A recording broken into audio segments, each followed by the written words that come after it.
Okay, so now in the chapter 6, question number 27, part 2 से अभी question 27 लेते हैं, जो बहुत ही काम के क्वेश्चन है। लास्ट लेक्चर के अंदर जो भी न्यूमेरिकल्स हमने किए थे वो भी बहुत ही काम के थे। इस चैप्टर में से 3 मार्क में या 4 मार्क में पूछना हो तो न्यूमेरिकल्स ज़्यादातर किस्सों में पूछे जा सकते हैं। इस चैप्टर में से थ्योरी जिसमें अंदर आ सकता है कोलिजन्स इन वन डायमेंशन, ज़्यादातर किस्सों में वो पूछा जा सकता है, या तो उसको लेकर कोई न्यूमेरिकल जो है वो बनता है, वो पूछा जा सकता है। तो सभी क्वेश्चंस हम यहाँ पे आज देखेंगे, ध्यान से देखिएगा। जहाँ पे आपको वेलोसिटी का फॉर्मूला याद होना चाहिए, जिसका याद रखने का तरीका हमने आपको बताया था। To ball bearing of a mass small m each moving in opposite directions with equal speeds v collide head-on with each other. Predict the outcome of the collision assuming it to be a perfectly elastic. तो अब यहाँ पे perfect देखो, जैसे ऊपर लिखा था neglect power dissipation, उसी तरह से यहाँ पे एक पॉइंट रख दिया हुआ है assuming it to be perfectly elastic. यानी यहाँ पे ये एक स्टेटमेंट, इसको कह सकते हैं एक कंडीशन अप्लाई कर दिया। कंडीशन ये अप्लाई कर दिया कि मान लो कि ये परफेक्टली इलास्टिक है। ऐसा मान लेने से क्या फ़ायदा होगा? नंबर 1, वहाँ पे टोटल एनर्जी कंजर्व होगा। नंबर 2, काइनेटिक एनर्जी भी कंजर्व होगा। नंबर 3, उसका मोमेंटम भी कंजर्व होगा। तो ऐसा हमने मान लिया, तो अच्छी बात है। अब ऐसा मानने से क्या फ़ायदा होगा? तो कि सबसे पहला point, when they collide head on, head on का मतलब होता है एक इधर से आया, एक इधर से आया, दोनों एक दूसरे के साथ टकराए, and now they move in opposite directions. तो एक का वेलोसिटी इस डायरेक्शन में दे लो, दूसरे का इस डायरेक्शन में दे लो, तो that is considered as two opposite directions.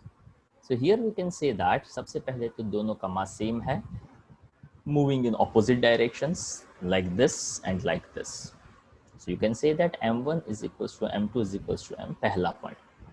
दूसरा पॉइंट, इनिशियल वेलोसिटी u1 को v कहा, दूसरे को माइनस v कहा। v इसलिए ताकि एक पॉजिटिव, तो दूसरा आप ले सकते हो negative. Then after you remember this formula, that's better for you. यहाँ पे हमने याद रखने का तरीका बताया था, जिसका फाइनल वेलोसिटी चाहिए v1 चाहिए, तो m1 minus m2 into v1 करिए, सॉरी u1 करिए, m1 minus m2 into u1 करिए, डिवाइड बाई टोटल मास।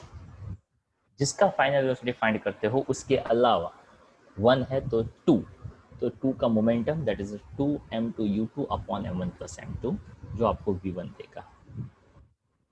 दूसरा पॉइंट सब में आपको अप्लाई कर देना था, m1 is equals to m2, यानी न्यूमरेटर जो है वो तो 0 हो गया।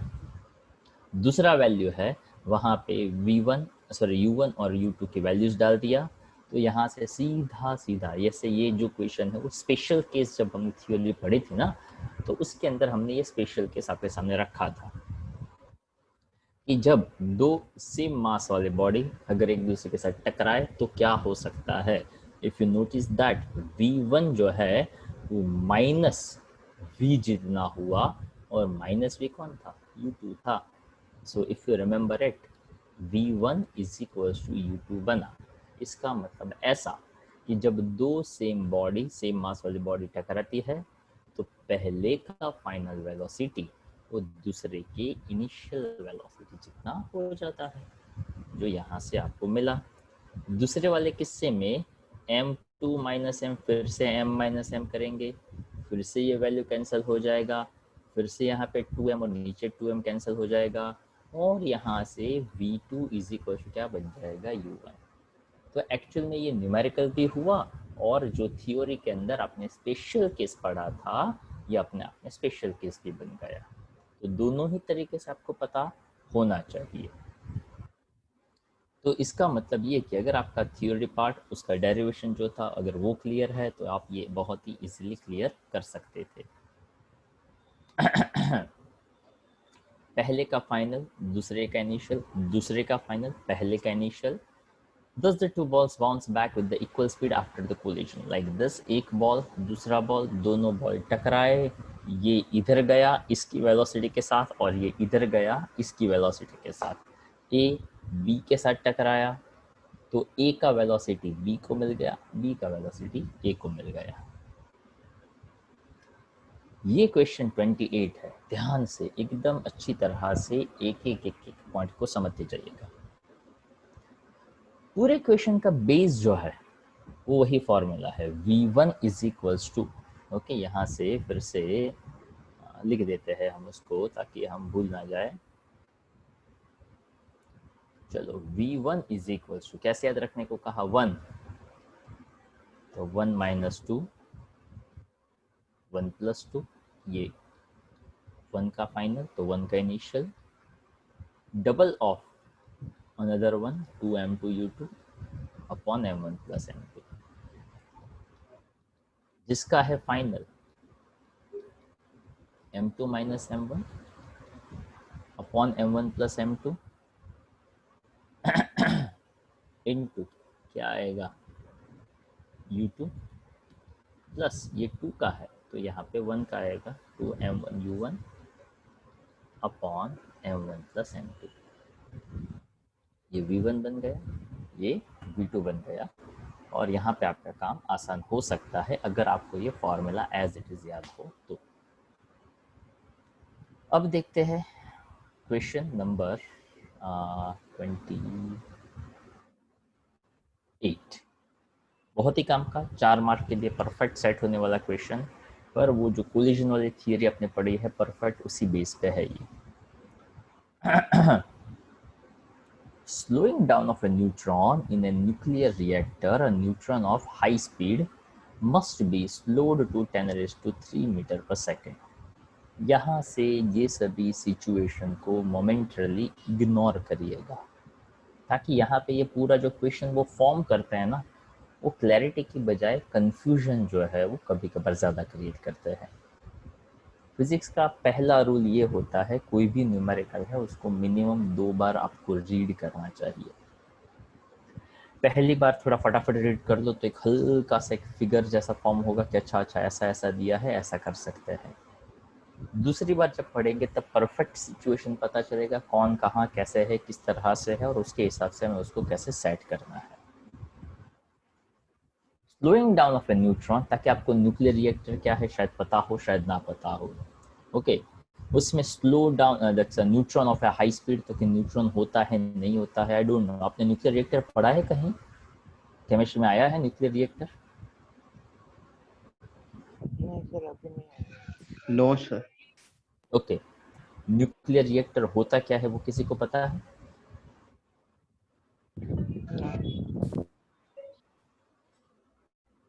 हेलो, अच्छा यहाँ पे 92 यूरेनियम 235 लिखा है, वो क्या है वो किसी को पता है? हाँ सर। वेरी गुड, बताइए क्या है वो यूरेनियम का आइसोटोप है। ओके, वो तो लिखा है एटॉमिक मास है और एटॉमिक नंबर है। वेरी गुड 92 एटॉमिक नंबर है, 235 एटॉमिक मास है। वेरी गुड, चलो इतना आपको पता है। ओके, तो इसका मतलब ये कि ये क्वेश्चन के अंदर जो थोड़ा बहुत इंफॉर्मेशन दिया है उसमें आपको थोड़ी बहुत इंफॉर्मेशन है। तो जनरली आप जब भी कोई न्यूमेरिकल करो ना तो छोटे से पॉइंट का ध्यान रखना है आपको कि एग्जैक्टली समझना, वो एग्जैक्टली समझने जैसा कोई टर्म एग्जैक्टली एग्जिस्ट ही नहीं करता है, पहला। दूसरा, always go with the situation based. कैसा एग्जाम्पल समझाता हूँ, फॉर एग्जाम्पल मान लो ये अभी जो सिचुएशन ऐसी नहीं होती, नॉर्मल सिचुएशन ही होती, आप नॉर्मल लाइफ जीते होते।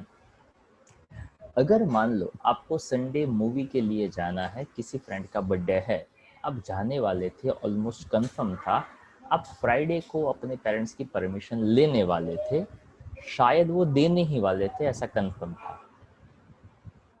शाम का आपका प्लानिंग था कि आज हम पापा को पूछेंगे या मम्मी को पूछेंगे और फाइनल कंफर्मेशन हम ले लेंगे। बाकी फ्रेंड्स के साथ सेटिंग था कि भाई हम संडे जा रहे हैं। फ्राइडे नून एक रिजल्ट आया जिसका टेस्ट हुआ था, रिजल्ट बहुत बुरा आया, और वो रिजल्ट पापा के मम्मी के दोनों के मोबाइल पे आया, पर वो रिजल्ट में कुछ सिचुएशंस थी जिस वजह से रिजल्ट आपका कम आया, और वो आप पहले ही बता चुके थे कि ये मेरा ऐसा वैसा है तो ये रिजल्ट बुरा आएगा, फिर भी बुरा तो आया। और दूसरा एक टेस्ट जो भी जस्ट कल ही हुआ था, उसका भी रिजल्ट अनएक्सपेक्टेडली आज ही आ गया, मतलब फ्राइडे को ही आ गया। वो टेस्ट अच्छा गया था फिर भी रिजल्ट उसका बुरा आया, तो 3 में से 2 सब्जेक्ट के रिजल्ट्स बुरे आए। तो क्या आपको ऐसा लग रहा है कि इन दैट सिचुएशन आपको आराम से बाहर जाने का परमिशन मिल जाएगा? हाँ, अगर आप एक एक्स्ट्रा ऑर्डिनरी एटमॉस्फेयर में और एक्स्ट्रा ऑर्डिनरी पेरेंट्स के साथ रहते हो, जिसको आपकी पढ़ाई से कोई ज़्यादा लेना देना नहीं है, और वो ऐसा मान के चलते कि तू अपना कर मैं अपना करता हूँ, तो बात अलग है। ओके, बट जनरल केस में मुझे ऐसा लगता है कि those who are little concerned parents तो ऐसा कहेंगे कि देखो बेटा, 3 में से आपके 2 सब्जेक्ट के रिजल्ट बुरे आए हैं, प्रीवियस सिचुएशंस आपकी अच्छी है नहीं, और अगर आपको हमने कभी वैसे तो मना किया नहीं है, और आपका मंडे को भी एक टेस्ट आ रहा है, तो बेटर है कि आप ना जाओ तो अच्छा है। मतलब क्या, ऐसा ही फिजिक्स में होता है, काफी सब कुछ डिसाइडेड होता है, पर जैसे जैसे क्वेश्चन में आप देखते जाओ तो सिचुएशन के हिसाब से उसकी अंडरस्टैंडिंग को मोल्ड करना सीखो। न्यूक्लियर रिएक्टर न्यूट्रॉन, तो वैसे सिचुएशन तो ऐसे देते हैं जैसे आप लोग को न्यूक्लियर रिएक्टर में आप बस बहुत कुछ ज़्यादा जानते हैं और आपको न्यूक्लियर रिएक्टर क्या है वो सब कुछ याद ही है, तो उसको फोकस मत करिए। स्लोइंग डाउन ऑफ न्यूट्रॉन्स, तो आपको न्यूक्लियर रिएक्टर ही नहीं पता है तो स्लोइंग डाउन ऑफ न्यूट्रॉन्स आपको पहला स्टेटमेंट ही नहीं पता चलेगा, कहाँ से स्लो करना है, क्यों स्लो करना है, कैसे स्लो करना है, किससे स्लो करना है, पर पढ़ते जाने का। Slowing down of neutrons in a nuclear reactor of a neutron of a high speed that must be slowed to 10⁻³ metre per second. पहला लाइन नहीं पता था, पर इतना पता चला कि न्यूट्रॉन का जो स्पीड 10⁻⁷ था उसको कम करके 10⁻³ तक लेकर आना है। Okay, so that it can have a high probability of interacting with the isotope. मतलब अगर हम उसको थोड़ा स्लो करेंगे तो शायद वो न्यूक्लियर के साथ वो यूरेनियम के साथ इंटरेक्शन करेगा, ऐसा एक सिचुएशन क्रिएट किया। And causing it to a fission, यानी वो फिशन क्रिएट करेगा। Have you any idea what is a fission? Nuclear fission, answer 10th में बहुत आया सारे था। न्यूक्लियर पार्टिकल्स मिलके फिर वो बड़ा पार्टिकल बनाते हैं जिसमें एनर्जी लॉस होती है। सर डिस्ट्रीब्यूट होना। फ्यूजन होगा ऐसा। तो जयदीप, फ्यूजन किसको कहेंगे मेरे भाई? सर फ्यूजन वो होता है कि दो मतलब लाइटर पार्टिकल्स आपस में मिलके हैवियर पार्टिकल्स बनाएंगे, फ्यूज हो जाएंगे। हाँ, फ्यूज होना यानी मिक्स्ड होना। तो जयदीप आपने बताया उसको फ्यूजन कहते हैं। फिशन का मतलब होता है तोड़ना। ओके, तो यहाँ पे वो सर मैंने वही बोला ना। हाँ, मैंने आपको कहा मना किया, आपने सही बोला, परफेक्ट बोला। Show that a neutron can lose most of its kinetic energy in elastic collision with a light nucleus like a deuterium. Okay, मतलब क्या, तो कि वहाँ पे सिचुएशन ऐसा क्रिएट किया गया। तो क्वेश्चन को सिचुएशन बेस्ड समझिए। लाइक दिस, यूरेनियम था, एक न्यूट्रॉन था, बहुत स्पीड में था, उसको थोड़ा ठंडा करो भाई, थोड़ा शांत हो, तो वो इसके साथ टकराएगा तो 2 पार्ट में डिवाइड होगा। उस सिचुएशन का अब क्वेश्चन के साथ क्या रिलेशन है? एक्चुअल में क्वेश्चन अब स्टार्ट होता है, show that neutron can lose most of kinetic energy in elastic collision. When we say it's elastic collision, it means we want to show that their kinetic energy is same, momentum is same, and like a deuterium or a carbon which has a mass only a few times of a neutron mass, तो उसके लिए आपको deuterium का knowledge और carbon का knowledge होना चाहिए। है तो अच्छी बात है, नहीं है तो इंफॉर्मेशन की तरह जो आगे देते जाए उसको एक्सेप्ट करते जाइए। The material making up the light nuclei, usually heavy water or graphite, is called a moderator. देखो, अगर मैं आपके फेवर में सोचूं तो पहला पॉइंट, जब तक आपको न्यूक्लियर रिएक्टर के बारे में ना पता हो तो ऐसा क्वेश्चन देना नहीं चाहिए। नंबर 2, अगर वो देते हैं तो moderator, deuterium, fission, why slowing down neutrons, या तो ये इंफॉर्मेशन आपके पास होनी चाहिए या तो आपको उसका नॉलेज होना चाहिए। अगर आपको नॉलेज नहीं है तो ये सभी वर्ड्स को बहुत सिंपल लेवल पे यूज़ करना चाहिए।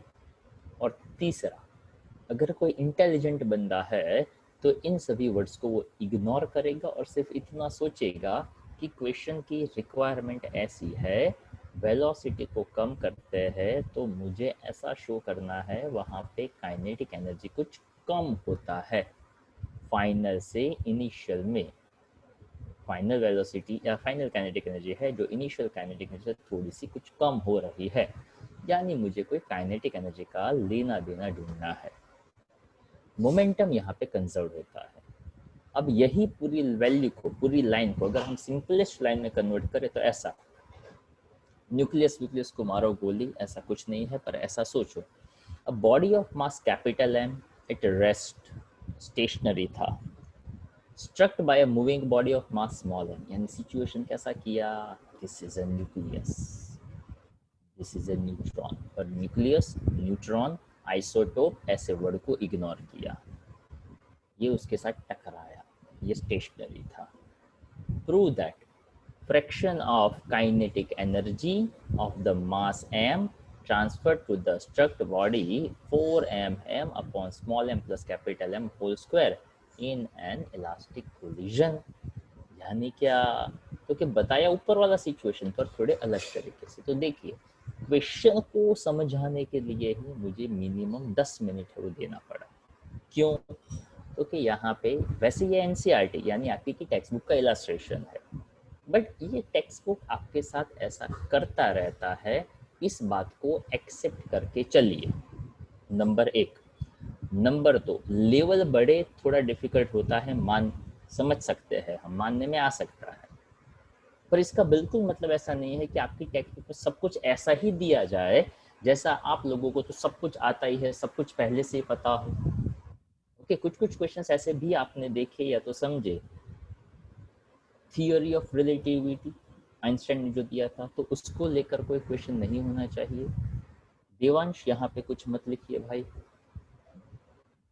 तो यहाँ पे सबसे पहले situation, body in motion, body at rest. सबसे पहला पॉइंट, एक का मास स्मॉल है, दूसरे का मास कैपिटल है। एक को कहते हैं न्यूट्रॉन और एक को कहते हैं टारगेट न्यूक्लियस। सिंपल सी बात, ये रेस्ट पे था इसलिए उसका फाइनल वेलोसिटी 0 होगा, पहला वाला है वो मोशन में जाएगा। अब ये फॉर्मूला अब दूसरी बार तीसरी बार याद दिलाने की ज़रूरत नहीं है, ताकि हम बार बार इसको डिस्कस कर चुके। तो final velocity of second one 2m1u, हाँ वैसे फॉर्मूला ये प्लस में इधर किया हुआ है, बट इतना अपने दिमाग में क्लियर है, v2 हो तो m2 minus m1 upon m1 plus m2 into u2, 2m1u1 upon m1 plus m2। ये डायरेक्ट फॉर्मूला है, वो बार बार मैं आपके दिमाग में घुसाने का ट्राई कर चुका हूँ, जो यहाँ पे भी हमने थोड़ी देर पहले लिखा था। ये रहा v2 का फॉर्मूला। याद रखने का तरीका मैंने बताया है, फॉलो वही करने का, m2 minus m1 total mass u2 rise of m1 u1 upon m1 plus m2। Okay, जो तरीका बताया जाए प्लीज़ उसी तरीके को फॉलो करिएगा, आपके लिए ज़्यादा एडवाइसेबल है। वैल्यूज़ डाल दिया, u1 यहाँ पे दूसरा वैल्यू है वो u2 रेस्ट पे था, 0 हो गया, तो 2mu upon small m plus capital M final velocity दूसरे का बना। अब मुझे प्रूव करना है काइनेटिक एनर्जी के साथ, तो what is kinetic energy formula, that is half mv²। बस काम हो गया। कैसे? देखो, first kinetic energy, that's a kinetic energy of mass small m, k1 m1 u1, तो m1 यानी m, u1 u हो गया, तो फर्स्ट काइनेटिक एनर्जी हो गया। बड़े वाले का मास कैपिटल M, बड़े वाले का वेलोसिटी v2।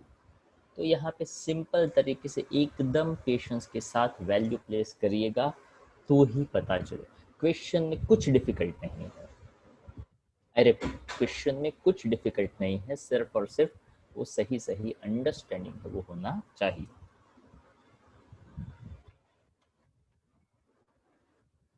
पहला काइनेटिक एनर्जी इनिशियल, दूसरा काइनेटिक एनर्जी वैल्यूज डाल दिया, v2 निकला था, वैल्यू प्लेस कर दिया। बस अब जो प्रूव करना है, जो उसने बोला हुआ है, किसका रेशियो किसके साथ, फाइनल का रेशियो इनिशियल के साथ। अब ये रेशियो लेना आपको आना चाहिए। तो जनरली मैं ये हेल्प स्टूडेंट्स की करता हूँ कि पहले में इनिशियल वेलोसिटी हाफ mu² था फर्स्ट, सेकंड था उसमें हाफ, सेकंड का मास स्मॉल m नहीं, सेकंड का मास कैपिटल M लेना था। फाइनल वेलोसिटी 2 स्मॉल mu, उसका square 4 small m square square और small m capital M small m का होल स्क्वायर, ऐसा लेना था। यहाँ तक ऐसा था। अब फाइनल का इनिशियल के साथ रेशियो। अब स्टूडेंट्स जनरली क्या करते हैं, क्योंकि इसको देखकर ये सोचते हैं कि ये कहाँ से आया, ये कहाँ से आया, तो हम जनरली ये कहते हैं कि ऐसा मत सोचा करो, आप अपने लेवल पे सोचो। अगर आप रेशियो ले सकते हो तो this value divide by this value. जैसे मैं इन दोनों का रेशियो लूंगा तो क्या सबसे पहले आप ये हाफ हाफ कैंसिल कर सकते हो, तो क्या हाँ। यू स्क्वायर कैंसिल कर सकते हो, तो क्या हाँ। तो बचेगा क्या, तो क्या ऊपर बचेगा 4 small m square capital M upon capital M small m whole square, और इसके भी डिनोमिनेटर में आएगा स्मॉल m, तो वो स्मॉल m यहाँ पे आता, ये कैंसिल हो गया, तो देखो तो आ गया 4 small m capital M small m plus capital M whole square. तो हो सकता है कि जब आप देख देख कर लिखते हो तो आपके दिमाग में वो क्लैरिटी आराम से आ सकती है। तो जो प्रूव करना था वो प्रूव हो गया, खत्म हो गया क्वेश्चन, यही तो प्रूव करना था। अब न्यूक्लियस के केस में जो उसने ड्यूटेरियम वाला जो एक पॉइंट बताया था ना, उसको यहाँ पे हमें सेटिस्फाई करना है। पहले वो पॉइंट क्या है वो मैं बता दूं। यहाँ पे उसने ऐसा बताया कि 92 यूरेनियम 235, वैसे ड्यूटेरियम क्या है कोई बताएगा मुझे? न्यूक्लियस हाइड्रोजन का आइसोटोप। Very good. तो हाइड्रोजन का आइसोटोप मतलब आप लिखना चाहो तो आप कैसे लिखोगे उसको? हाइड्रोजन का आइसोटोप कैसे लिखा जाता है पता है आपको? D2। चलो हाइड्रोजन के लिए मैं ऐसा लिखूं 1H1। सर हाँ जी,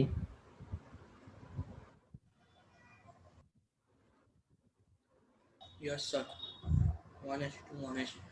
yes, 1H1 that is a hydrogen and 1H2 that is a deuterium। यानी दूसरे का मास कितना हुआ, 2 जितना हुआ। तो देखो हमें रेशियो लेना था, वो हमने प्रूव कर दिया। अब ड्यूटेरियम की बारी आती है और वहाँ पे capital M is equal to क्या लेना है, 2M। तो कुछ नहीं करना है, ये फॉर्मूला में जहाँ कैपिटल M लिखा हुआ है वहाँ पे कैपिटल M हटा हटा कर क्या क्या लिख देना है, 2M कर दो। तो वैसे वो करे उस पे भरोसा कम और अपने पे भरोसा ज़्यादा करो। 4M 2M small m plus 2M का होल स्क्वायर, तो क्या वो डायरेक्ट लिखते हैं ना, आप डायरेक्ट मत लिखा करो।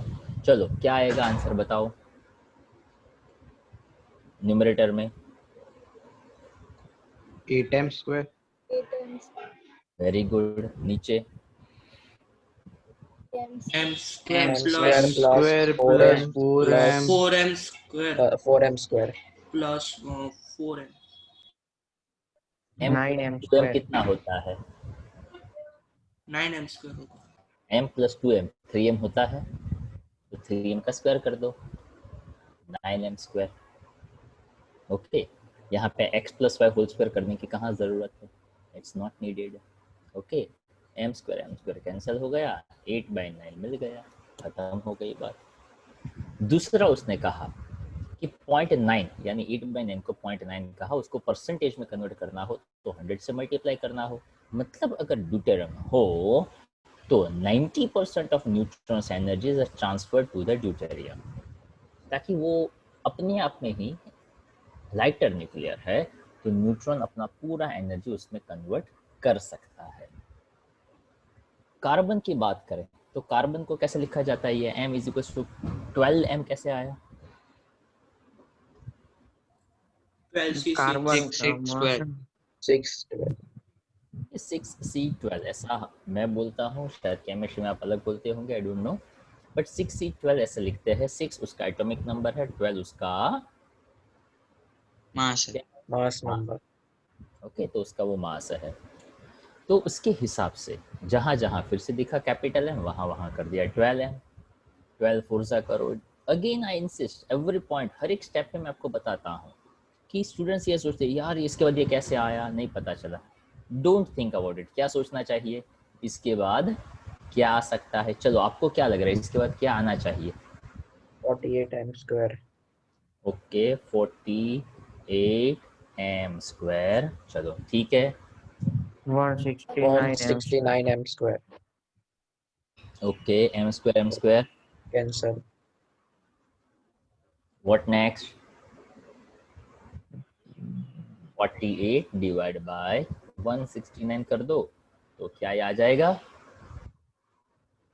ओके, Yes, वैसे sir. चाहो Yes, तो sir. आप उसको हाफ कर Yes, सकते sir. हो, इसको 168 ले लो तो 169 168 में ज़्यादा फर्क नहीं पड़ेगा। If you want to do the calculations without calculator तो आप थोड़ा बहुत अप्रोक्सीमेशन है वो उठा सकते हो, ज़्यादा टेंशन नहीं लेने का, थोड़ा थोड़ा अप्रोक्सीमेशन आप चला सकते हो।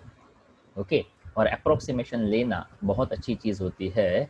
वो मैं आपको सेकंड चैप्टर जो था ना, ट्रायल एंड एरर या तो मेजरमेंट वाला जो चैप्टर था ना, उसमें मैं आपको समझा चुका कि अप्रोक्सीमेशन में ज़्यादा टेंशन नहीं लेने का। फिर भी आप स्टूडेंट्स हो और आपको समझ की जगह पे आपके दिमाग में मार्क्स जो है वो ज़्यादा होते हैं, दैट आई कैन अंडरस्टैंड, उसमें कोई बुरी बात भी नहीं है। पर थोड़ा सा हल्का फुल्का सा सोचने का, स्मॉल जी का वैल्यू 9.8 ले या 10 ले, क्या करे क्या करे, इट्स ओके, रिलैक्स। 9.8 या 10 कुछ भी चलेगा कि नहीं चलेगा? चलेगा। चलेगा. चलेगा. बहुत सिंपल सी बात होती है। किस तरह से, मैं आपको एक प्रैक्टिकल एग्जांपल देकर समझा चुका हूँ कि अगर आप कहीं पे शॉपिंग के लिए गए और वहाँ पे अगर लिखा है 199, तो 10 में से 8 लोग कितना पैसा पे करते हैं? 200। 200. हाँ, अगर आप पेटीएम करते हो, अगर आप डिजिटल पेमेंट करते हो तो आप भी थोड़े होशियार हो, तो आप कितना पे करेंगे? 199। ओके, 200 तो कब पे करना पड़ेगा? When you are giving them 200 rupees note, तो वो हंसते हंसते हमारे हाथ में सिर्फ रिसिप्ट का जो कागज़ है वो पकड़ा देते हैं और thank you very much sir shopping. Okay, ऐसा करके हमें निकाल देते हैं कि भाई चलो अपना हो गया, 1 रुपी चेंज नहीं है। ओके, तो वहाँ पे 1 रुपी चलता है कि नहीं चलता है? क्योंकि हाँ चलता है। तो वो वेरिएशन जो है, वो वेरिएशन आप यहाँ पे भी अप्लाई कर सकते हो। 169 के बजाय 168 ले लिया, कोई प्रॉब्लम नहीं आएगा। कैलकुलेट करो। वैसे 0.289 है, उसमें डेसिमल पॉइंट के बाद 3 डिजिट का एक्यूरेसी रखने की कोई ज़रूरत नहीं है। ओके, अगर आपको परसेंटेज चाहिए तो 0.28 होता तो भी चलता। क्या आपको सेकंड चैप्टर के हिसाब से याद है इसका इक्विवेलेंट कैसे निकाल सकते हैं, कितना लिख सकते हैं सेकंड चैप्टर के अकॉर्डिंग? 2 डिजिट तक का एक्यूरेसी चाहिए तो 0.30। 0.28. कोई फर्क पड़ेगा? नहीं पड़ेगा। और 1 डिजिट तक का एक्यूरेसी चाहिए तो 0.3। 0.3. और परसेंटेज में चाहिए तो 28%। 28 लिख सकते हैं या तो 30 लिख सकते हैं, तो 28% या तो 30%। In that case it is almost same. I hope you understand my point. तो लिखा है वैसे यहाँ पे 28.4%। ओके, यहाँ पे 3 डिजिट लिए थे इसलिए 28.4 लिखा, 2 लेते तो 28 लिखते, और 1 डिजिट लेते तो शायद वो 30% पे लिखते। Of the neutrons energies are transfer to the carbon. ये सिर्फ समझने के लिए था, पर ये क्वेश्चन को उसकी सिचुएशंस के हिसाब से याद रखिएगा तो आपके लिए आसान हो सकता है याद रखना। वैसे क्वेश्चन बहुत ही काम का था। चलो, ये फिगर देखकर याद आता है ऐसा ही परफेक्ट फिगर किसमें ड्रॉ किया था? पोल्यूशन का 2 डायमेंशनल है ना. Second dimensional. Okay, 2 dimension. हाँ, उसमें थ्योरी में हमने कौन कौन से पॉइंट कवर किए थे?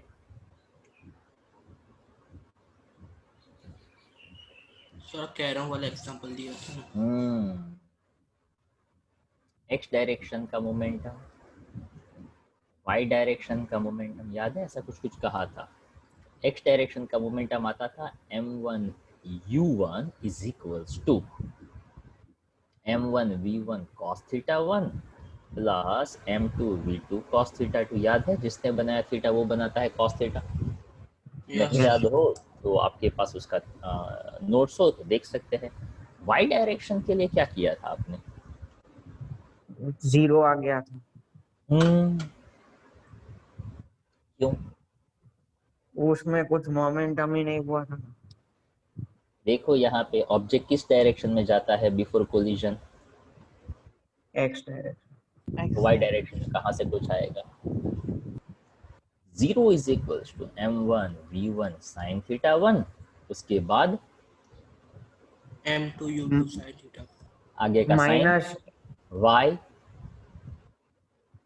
क्यों? वो सर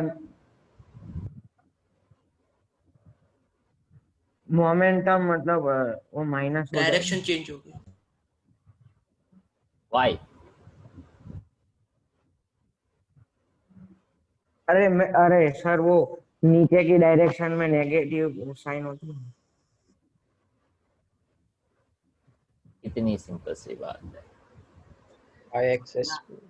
आपने कार्टेशियन कोऑर्डिनेट सिस्टम पढ़ा है? 4th quadrant में साइन नेगेटिव। फर्स्ट क्वाड्रेंट में x positive y positive, fourth quadrant में x positive y negative. Okay, हमारा किस्सा धीरे धीरे ऐसा होने लगता है कि अगर हमें कोई पूछता है, मतलब हमारा थिंकिंग है ना कभी कभार अजीब सा होने लगता है। अगर कोई हमें ये पूछता है ना कि व्हाट इज दिस, तो हम हमारे आंसर्स फिजिक्स पढ़ने के वजह से हो जाते हैं। It is just an object which is a flat from the outer surface, which having a bigger area on the upper side and the lower area on this side, and it has a what is this का answer है this is a box। Question क्या था? What is this? Answer क्या है? This is box।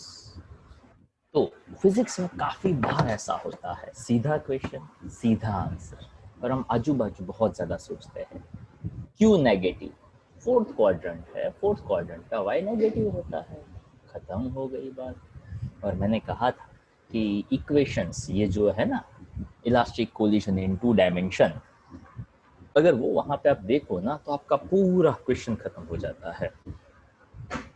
m1 v1 sin theta 1, m2 v2 sin theta 2, ये 2 equations. और तीसरा और आखिरी kinetic energy before collision and kinetic energy after collision कैसा होना चाहिए? सेम। 3 पॉइंट्स पता, क्वेश्चन खत्म। एक्स डायरेक्शन का मोमेंटम, तो देखो यहाँ पे क्वेश्चन ऐसा है, ball moving with the speed 9 metre per second, पहले का स्पीड है, मास m है, दूसरे m के साथ टकराता है जिसका स्पीड 0 है। थीटा 1 और थीटा 2 30 डिग्री दिया हुआ है। इसका v1 और v2 क्या है वो नहीं पता है।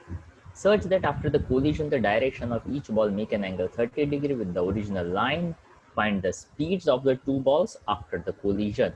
Is the kinetic energy conserved in the collision process? कैसे पता करेंगे? सर क्या हाँ जी सर ये क्वेश्चन आपने करा दिया है पहले। करा दिया है, चलो अच्छी बात Yes. है। ओके, किसी को कोई डाउट है तो इस क्वेश्चन में? No, hello, sir. Okay fine. अच्छा हुआ तूने बता दिया, मुझे तो याद भी नहीं था। तो आई थिंक कंजर्व हो या नहीं होना उसके पीछे आप ऐसा चेक कर सकते हैं, फाइनल काइनेटिक एनर्जी और इनिशियल काइनेटिक एनर्जी कैसा हो, सेम हो। ठीक है, अगर वो याद रख लो आपका काम आसान हो सकता है। अब यहाँ पे ऐसा देखना है, consider the collision between the 2 billiard balls with equal masses m1 and m2. The first ball is called the cue while the second ball is called the target. The billiard player wants to sink the target ball in a corner pocket which is at angle 37 degree. Assume that the collision is elastic. ऐसा हमने क्या कर लिया? Assume कर लिया। जैसे कि मैं एज्यूम कर लेता हूँ कि मेरे सामने जितने भी स्टूडेंट्स यहाँ पे बैठे हैं वो सब लोग सिर्फ और सिर्फ मुझे ही सुन रहे हैं, वो मेरा एजम्पशन है। जो मैं यहाँ पे पढ़ा रहा हूँ तो मुझे ऐसा लग रहा है कि हाँ ये ये भी हो चुका है क्या? नहीं सर, ये तो नहीं। नहीं सर, ये बाकी है। बाकी है सर। अच्छा ओके, मुझे किसी ने मैसेज किया 30 एंड 31 इज डन। वैसे 31 तो है ही नहीं। चलो ये बाकी होगा ऐसा मुझे लग रहा था, कि मुझे नहीं पता ये नहीं किया। Assume that the collision is elastic, मतलब हम यहाँ पे कुछ कुछ एजम्पशंस करते हैं। जैसे मैंने कहा ना कि मैंने कुछ एज्यूम कर लिया, वैसे आपने कुछ एज्यूम कर लिया। तो क्वेश्चन एज्यूम कर लिया कि कोलिजन इलास्टिक है, यानी मोमेंटम सेम है, काइनेटिक एनर्जी कंजर्व्ड है। चलो दूसरा पॉइंट आगे ऐसा बताया, elastic and the friction and rotational motion are not important, obtain theta 1। अब यहाँ पे फ्रिक्शन एंड रोटेशनल मोशन, तो रोटेशनल मोशन तो हमने पढ़ा ही नहीं है। जो बॉल रोटेट होते जा रहा है तो वहाँ पे भी उसका कोई फैक्टर लेना पड़ेगा, पर वो अभी हम यहाँ पे इग्नोर कर रहे हैं। वैसे उसको काउंट करें तो क्या होगा, तो हमें रोटेशन मोशन के भी कुछ कुछ पॉइंट्स वो कवर करने पड़ेंगे जिसका यहाँ पे इम्पोर्टेंस नहीं है। सो जस्ट मेंशन, यार आप उसको चाहो तो इग्नोर कर सकते हो, don't worry about the rotational motion at this moment. Idea simple सा लगाना है, क्या इलास्टिक कोलिजन, सबसे पहला point conservation of momentum. Initial momentum is equals to final momentum, mass सबका सेम है, देख सकते हो क्यू मोशन में है, टारगेट स्टेशनरी है, स्टेशनरी उसके वेलोसिटी 0। पहला रिलेशन मिल गया, u1 is equal to v1 plus v2। दूसरा कोलिजन इलास्टिक, यानी मोमेंटम सेम, तो काइनेटिक एनर्जी भी सेम। तो half M U square, half M v1 square, half M v2 square, तो ये भी half half half half cancel. हाँ, ये क्वेश्चन ऐसे नहीं हुआ था, इसको अलग तरीके से मैंने करवाया था। तो देखो, ऐसा एक पॉइंट हम थियरी में देख चुके थे। इस इक्वेशन का इस इक्वेशन के अंदर यूज करना है, कैसे? तो कि आपको याद होगा कि अगर मैं ऐसा कहता हूं xi डॉट xi, क्या होता है इसका आंसर? 1 1 गलत, x गलत। x सॉरी एक्स चलो, स्क्वायर 3i डॉट 3i का आंसर क्या होता है? 9 ये पता चला ताकि हमारा दिमाग मैथ्स में और नंबर्स में क्लियर है। हमारा दिमाग यहाँ पे थोड़ा वीक हुआ। x square x square x square. Okay, तो ये ही ट्रेन करना है हमें अपने माइंड को। यहाँ पे समझ में आया तो कि हाँ, तो वही चीज़ यहाँ पे है जो हमें समझ में आ सकती है। तो किया क्या, फर्स्ट इक्वेशन के साथ ही डॉट प्रोडक्ट लिया, u1 का u1 के साथ, v1 प्लस v2 का v1 प्लस v2 के साथ। तो v1 dot v1, v1 dot v2, v2 dot v1 and v2 dot v2। तो क्या इसको हम v1 स्क्वायर और इसको हम v2 स्क्वायर कह सकते थे? तो क्या हाँ। और इसको u1 स्क्वायर कह सकते थे? तो क्या हाँ। तो यहाँ पे हमें पता है v1 square plus v2 square को मैं u1 स्क्वायर कह सकता हूँ, तो क्या हाँ। तो u1 स्क्वायर कैंसिल।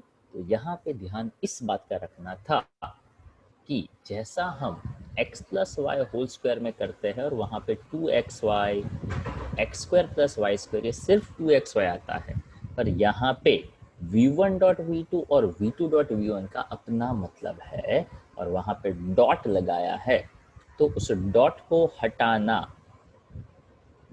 हो तो आपको cos थीटा लेना पड़ता है, because it is a dot product. तो 2v1 डॉट v2 है, उसको आप ऐसा कह सकते हैं कि इसके बाद मैं ऐसा देख सकता था 2v1 v2 cos theta that is equal to 0। तो मैं यहाँ पे सीधा ऐसा कह सकता हूँ 2v1 and v2 all are non zero, तो सिर्फ और सिर्फ cos थीटा ही 0 होना चाहिए। अगर cos थीटा 0 हो तो cos थीटा 0 कब होगा? तो फिर जब थीटा 90 90 हो। अगर थीटा 90 हो, टोटल एंगल 90 बना, एक एंगल हमें दिया था तो दूसरा एंगल क्या होगा? 53 होगा। ओके, वैसे 37 और 53 का अपना अपना लॉजिक है। ओके, तो यहाँ पे ये 37 डिग्री और ये 53 दोनों का एंगल टोटल बन जाता है 90 डिग्री। ओके, तो ये अपने आप में क्वेश्चन जो है वो सिंपल था, लॉजिकल था, फिर भी वो अच्छा था और एग्जाम में पूछा जाए ऐसी स्ट्रॉन्ग पॉसिबिलिटी वाला क्वेश्चन था। ओके, अब पार्ट 2 में अगर कोई डाउट हो तो प्लीज़ पूछिएगा ज़रूर। यहाँ पे आगे के जो ये क्वेश्चंस है, जो पढ़ने वाले क्वेश्चंस है, रीड करने वाले क्वेश्चंस है, और इसमें कुछ कुछ पॉइंट्स ऐसे हैं जो हम कहीं ना कहीं पे रेगुलर डिस्कशंस में भी कर चुके हैं। फिर भी आप पढ़ो, ना समझ में कोई आए पॉइंट तो प्लीज़ पूछिएगा ज़रूर। बट आई इंसिस्ट कि ये जो भी ऐसे थियोरिटिकल टाइप क्वेश्चंस हो वो स्टूडेंट्स खुद करेगा ट्राई, तो उसको ज़्यादा मज़ा आएगा। यहाँ पे सेकंड क्वेश्चन होमवर्क में दिया था या नहीं दिया था? 3rd तक दे दिया था। 1, 2 और 3 तीन दिए थे। हाँ। ओके, चलो 4th क्वेश्चन है, वहां से मैं थोड़ा सा स्टार्ट करता हूँ। द पोटेंशियल एनर्जी फंक्शन, एक सेकेंड, हाँ भाई देखो क्वेश्चन 4, 5, 6 जो भी आज हम करेंगे, या तो पहले जो भी हमने न्यूमेरिकल्स बताए उसमें कहीं पे भी जो भी जगह है जहाँ पे आपको नहीं समझ में आता है वहाँ पे पूछ सकते हो, पर वो पूछने से पहले थोड़ा सा आप वर्कआउट कर लो कि एग्जैक्ट आपका क्वेश्चन क्या है, तो मैं आपको ज़्यादा हेल्प कर सकता हूँ। जैसे यहाँ पे ये क्वेश्चन है, उसको समझने के लिए आपको बेसिक नॉलेज क्या क्या होना चाहिए। Total kinetic energy plus potential energy that gives a mechanical energy. Kinetic कम होता जाएगा तो पोटेंशियल बढ़ता जाएगा, पोटेंशियल कम होता जाएगा तो काइनेटिक बढ़ता जाएगा। ये एक बेसिक अंडरस्टैंडिंग होना चाहिए। अगर वो अंडरस्टैंडिंग है तो काइनेटिक एनर्जी का फॉर्मूला हाफ mv² और इलास्टिक पोटेंशियल एनर्जी का फॉर्मूला हाफ kx² होता है। बस अगर इतना आपके समझ में है तो ये क्वेश्चन आपको 110% समझ में आ सकता है। ओके, अब देखो यहाँ पे मैंने दिया था, अगर किसी को नहीं समझ में आया तो आज अभी मैं इसको स्किप कर रहा हूँ, फिर भी नहीं समझ में आया तो नेक्स्ट टाइम पूछिएगा ज़रूर। जो पूछेगा उसी के डाउट सॉल्व होंगे और उसी को ज़्यादा पता चलेगा। चुपचाप आने का और चुपचाप सुनकर चले जाने का, वैसा नहीं करने का। हाँ, पर सम कंडीशंस अप्लाई। कोई भी क्वेश्चन पूछने से पहले उसको उसके रिगार्डिंग कुछ कुछ जो भी बेसिक पॉइंट्स है, जो कॉन्सेप्चुअल पॉइंट्स है, उसका थोड़ा बहुत आपको पता होना चाहिए। ओके, तो वो मुझे समझाने में और आपको समझने में ज़्यादा अच्छा रहेगा, या तो आप उसको एफर्ट से वो अच्छा दे सकते हैं। चलो, ये जो क्वेश्चंस है, the casing of a rocket is a flight burns up to directions up due to the friction, at whose expense is the heat energy required for the burning obtained the rocket or the atmosphere or both। अब ऐसे जो questions है उसको हम consider करते हैं theory वाले question, जिसमें कोई जो भी लॉजिक लगाना है, जो भी आइडिया लगाना है, वो सब कुछ यहाँ पे दिया हुआ है। क्वेश्चन पढ़ो, उसका रेफरेंस देखो, उसको थोड़ा बहुत सोचो और आगे बढ़ो। ज़्यादा उस पर टाइम इन्वेस्ट मत करो। जैसे second question, comets move around the sun in a highly elliptical orbit. अब आपको इतना थोड़ा बहुत पता हो तो ठीक है, otherwise go with the questions, try to read the answer and try to understand it, ताकि ये क्वेश्चन में से कुछ पूछा जाए ज़रूरी नहीं है। Okay, these all are just to pop up your understanding. मतलब क्या, तो कि आपकी एक अंडरस्टैंडिंग, एक फिजिक्स का अप्रोच डेवलप हो, उसके लिए ये सभी क्वेश्चंस है वो होते हैं। वैसे ये जो क्वेश्चन है ना, बहुत सिंपल सी बात बताता है। The man walk 2 metre carrying a mass of 15 kg on his hand. Second, he walks the same distance pulling the rope behind him. The rope goes over a pulley and mass of 15 kg hangs at other end. In which case the work done greater? किस case में work जो है वो ज़्यादा होगा?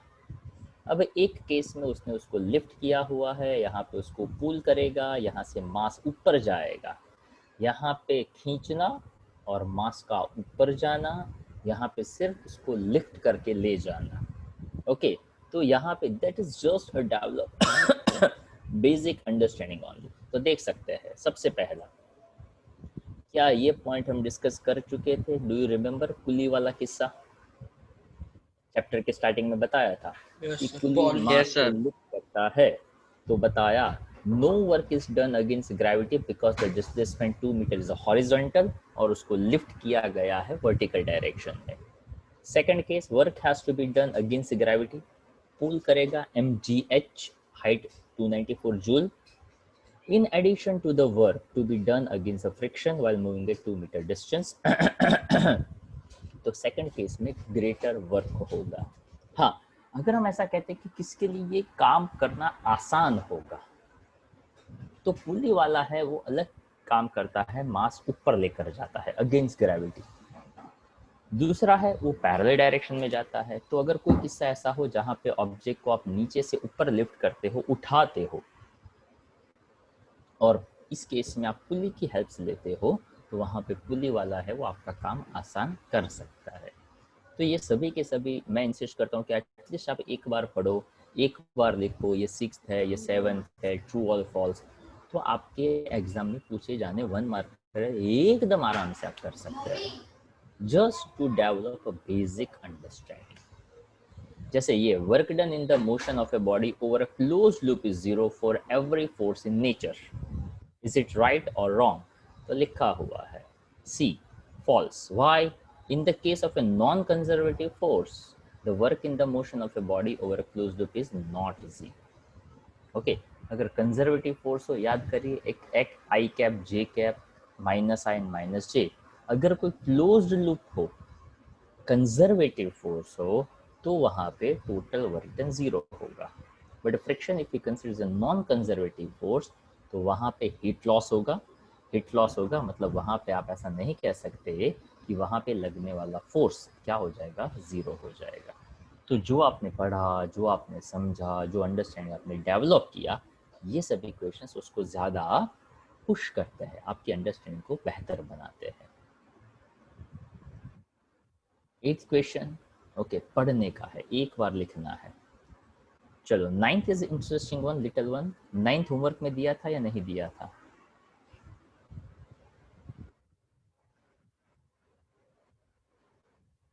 नहीं दिया। Okay, a body is initially at rest. What we can get the information? U0. It undergoes a one-dimensional motion, यानी हमारे पास फॉर्मूला है v is equals to u plus at, तो v is equals to at है formula मिला। With constant acceleration, the power delivered to the time. तो अब यहाँ पे हमारे पास, वैसे यहाँ पे बहुत सिंपल सा रिलेशन दिया है। You can see that v is equals to at मिला। If you remember that, what is power formula? You can say work done upon time. What is work done formula? Force into displacement. Displacement upon time क्या होता है? Velocity. तो force into velocity power बन गया। तो क्या, हाँ, force का formula mass into acceleration, velocity into eighty, तो पावर क्या बन गया, मास into acceleration square into time. तो पावर का टी के रिलेशन कैसा बना, तो कि डायरेक्ट प्रोपोर्शन, खत्म हो गया। अब वही सिचुएशन नेक्स्ट क्वेश्चन में कैरी फॉरवर्ड हो रहा है कुछ अलग तरीके से। Body moving unidirectionally under the influence of a source of constant power, मतलब पावर हम कांस्टेंट लेते हैं, तो पावर वर्क डन होता है पावर इनटू टाइम। वैसे वर्क डन होता है हाफ mv²। तो क्या मैं ऐसा कह सकता हूँ, वैसे ये जो किस्सा यहाँ पे बताया है वो थोड़ा अलग है, थोड़ा अजीब है, पर समझने का ट्राई करिएगा। Displacement time is a proportional to dash. तो देखिए अब ध्यान से ये देखना है, power is equal to mass into acceleration into time.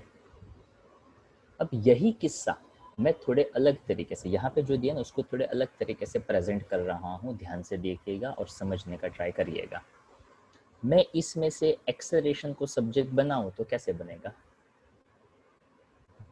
E/mt equal to square. E/mt, और उसका रूट लेना पड़ेगा मुझे। Yes sir. ओके, अगर मैं यहाँ पे ऐसा कह दूँ एक्सेलरेशन इक्वल्स टू होता है वेलोसिटी अपॉन टाइम, बरोबर?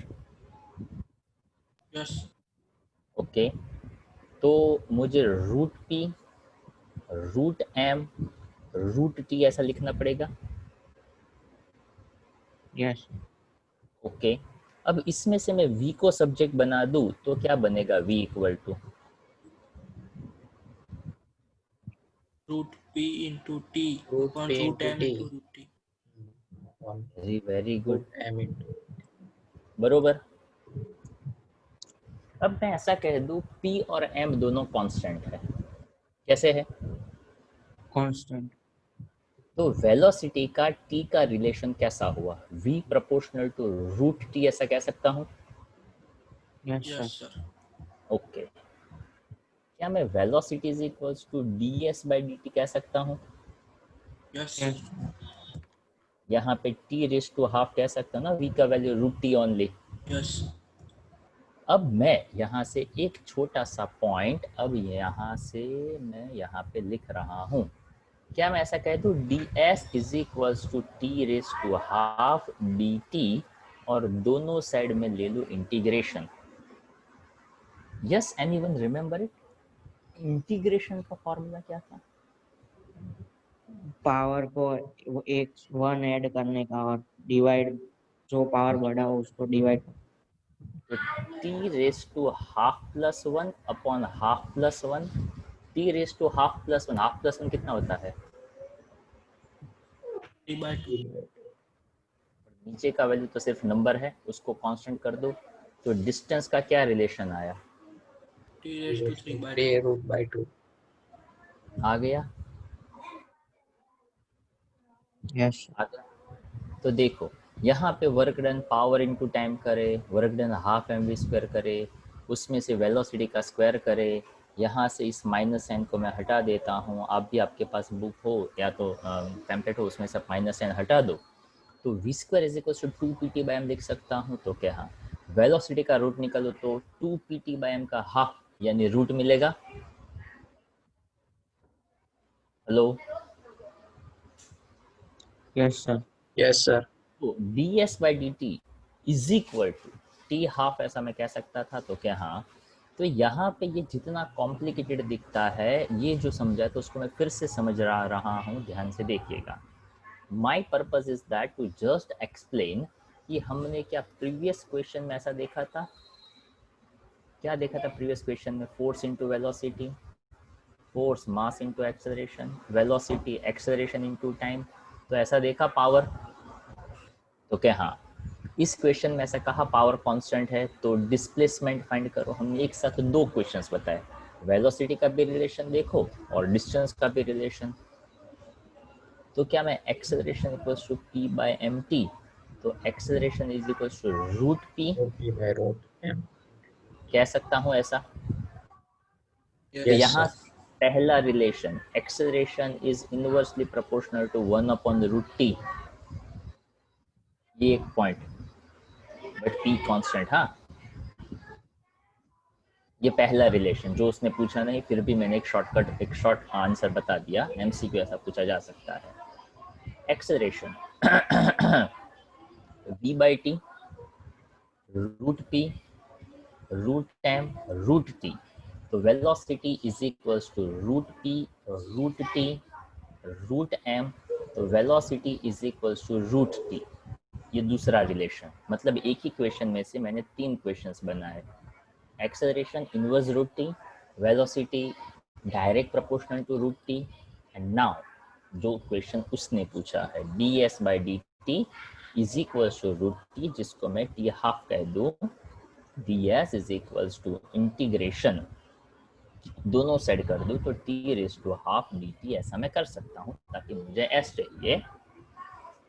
तो t raise to half plus 1 upon 1 half plus 1 is equals to t raise to 3 by 2 upon 3 by 2, तो s का रिलेशन बन गया t रेज टू 3 बाई 2। तो आप इसका स्क्रीनशॉट ले लो और बाद आपके नोट्स में ये तीनों पॉइंट्स लिख दीजिएगा।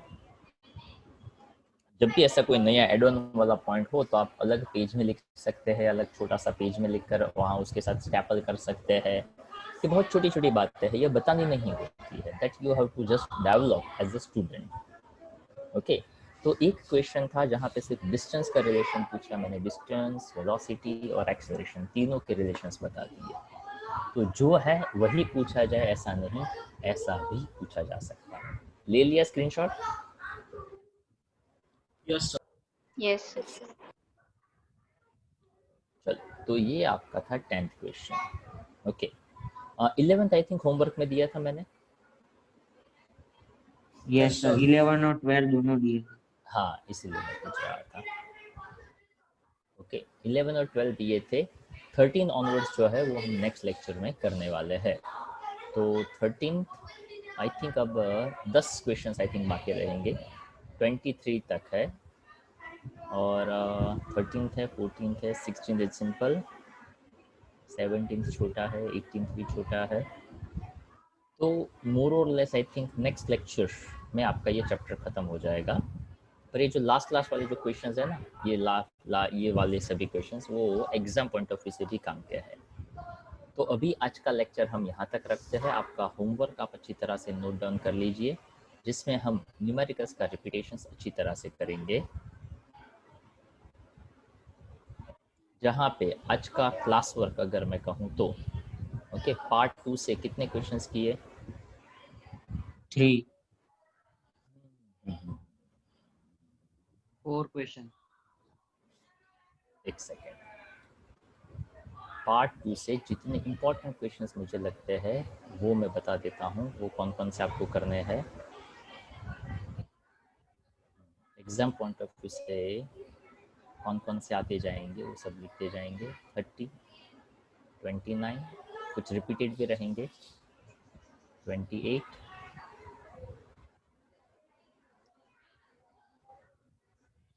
तो यहाँ पे रहेगा 26, 27, 28, 29, 30। इसके अलावा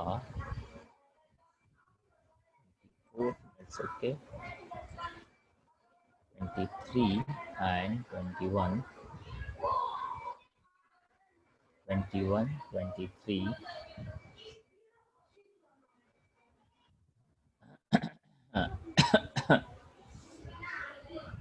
and 19। ओके, पार्ट 1 से, सॉरी पार्ट 2 से, और पार्ट 4 से 1, 2, 3 लिखे थे ना आपने?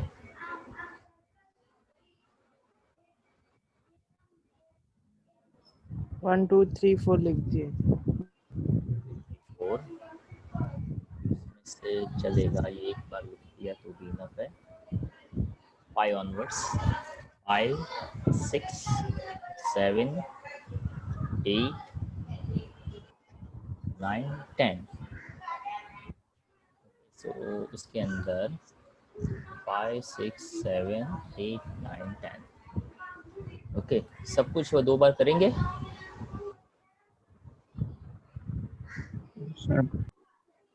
ओके, सब कुछ 1 टाइम करेंगे। ठीक है, तो अभी का लेक्चर हम यहाँ तक रखते हैं। ओके।